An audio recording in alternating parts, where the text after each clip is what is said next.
नमस्कार दोस्तों, आप सभी का स्वागत है आर्यन एकेडमी के यूट्यूब चैनल पर।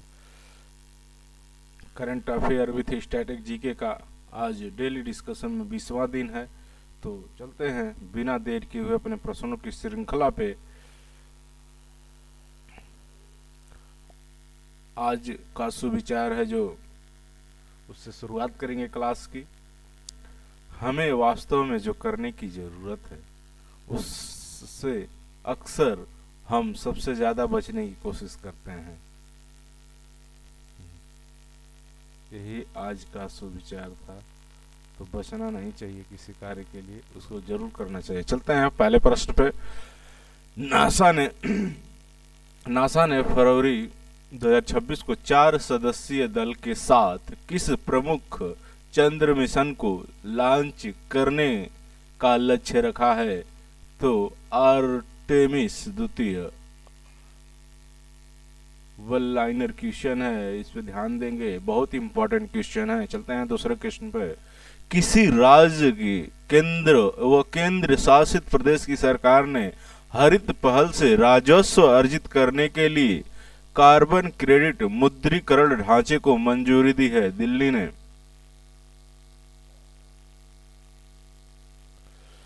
तीसरा प्रश्न है, बिहार सरकार ने राजमार्गों और ग्रामीण सड़कों पर सड़क दुर्घटनाओं के पीड़ित के लिए कितनी राशि तक के कैशलेस इलाज की घोषणा की है?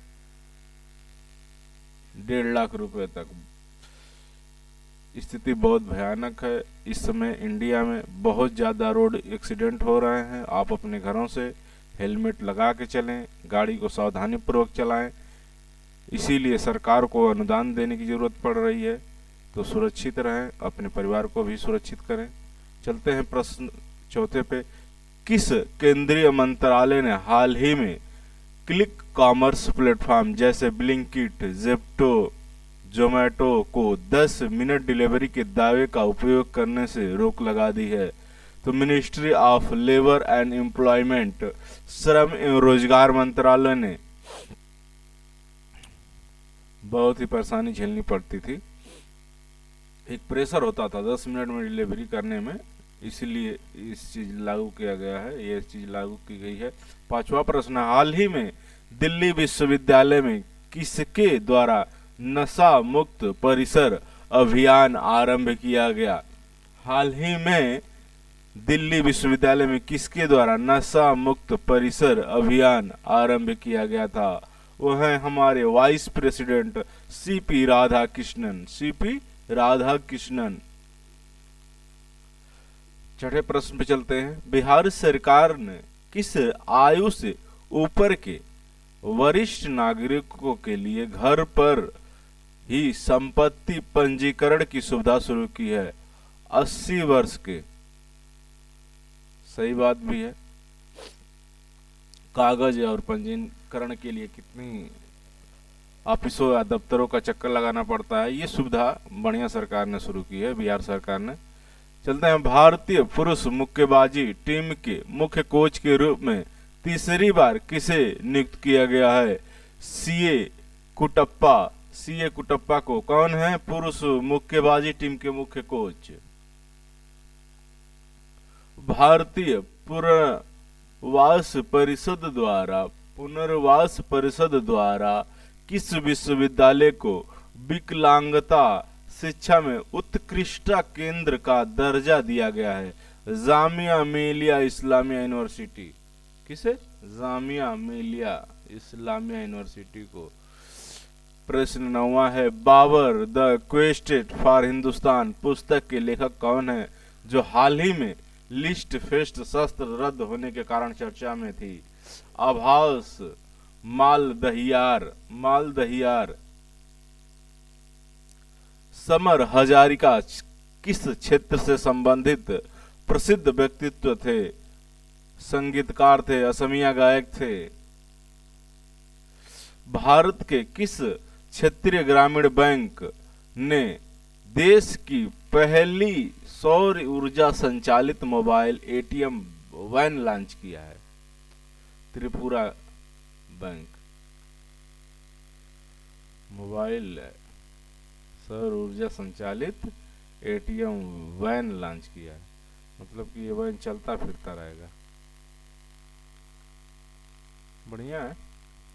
हाल ही में मेटा ने अपनी कृत्रिम बुद्धिमत्ता मतलब आर्टिफिशियल इंटेलिजेंट रणनीति को गति देने के लिए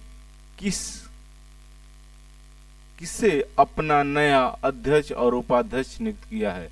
दीना पावेल मैककॉर्मिक को।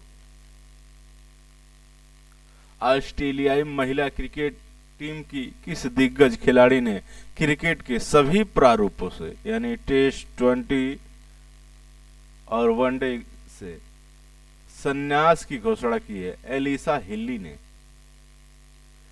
हाल ही में वित्तीय सेवा विभाग ने केंद्रीय सरकारी कर्मचारियों के लिए कौन सा विशेष बैंकिंग पैकेज शुरू किया है?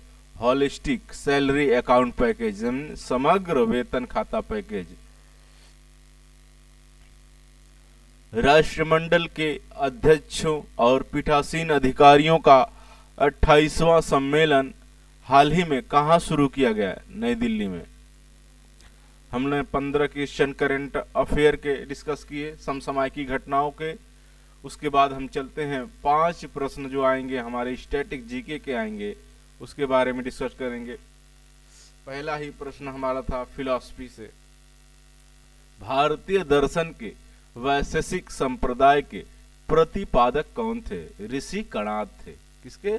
वैशेषिक संप्रदाय के प्रतिपादक किसे माना जाता है? ऋषि कणाद के। Indian philosophy is the great philosophy. तारों के टिमटिमाने के लिए कौन सी परिघटना उत्तरदायी है? वायुमंडलीय अपवर्तन।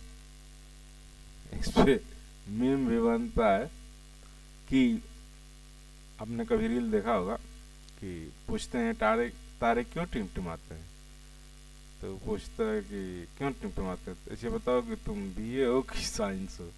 तो कहता है बीए। तो बीए हैं तो तुम्हारे दादाजी हैं। अगर साइंस हो तो वायुमंडलीय अपवर्तन। खैर वो जोक था। चलते हैं अगले प्रश्न पे। 18वां लोक लेखा समिति पीएसी अपनी रिपोर्ट किसे सौंपता है? लोकसभा अध्यक्ष को। इसमें लोकसभा अध्यक्ष कौन है? ओम बिड़ला। 19वां प्रश्न है पुरंदर की संधि 1665 में। पुरंदर की संधि 1665 शिवाजी और किसके बीच हस्ताक्षरित की गई थी? राजा जयसिंह। Treaty of Purandar. और आज का लास्ट प्रश्न है, ये भी फिलॉसफी से है। बुद्धिस्ट प्रथम बौद्ध संगीति कहाँ आयोजित की गई थी? तो राजगीर में थी। राजगीर कहाँ पड़ता है? बिहार में। बहुत ही सुंदर जगह है। आज का लास्ट प्रश्न था, तो सेशन को देखिए, लाइक कीजिए, कमेंट बॉक्स में अपनी राय दीजिए, कैसी लगी क्लास ये बताइए। और इसी के साथ आज के लिए इतना ही। मिलते हैं अगले क्लास में। और जैसे आपने प्रश्नों को देखा, इसके बारे में अपनी राय कमेंट बॉक्स में जरूर दें। प्रश्नों की कैसी प्रवृत्ति हो और आपके क्वेश्चन कहाँ से मैच कर रहे हैं। जब आप प्रैक्टिस सेट सॉल्व कर रहे हैं तो उसमें स्टैटिक जीके के क्वेश्चन मैच कर रहे हैं, तो उसके लिए भी धन्यवाद दीजिए। और बताइए कि क्या क्या चीज़ें करने चाहिए। नया कोचिंग नई है और जुड़िए, बहुत अच्छे टीचर जुड़ रहे हैं और एक मुहिम है जिसके साथ आप जुड़कर एक नई दिशा में बढ़ सकते हैं। इसी के साथ अगली क्लास में मिलते हैं।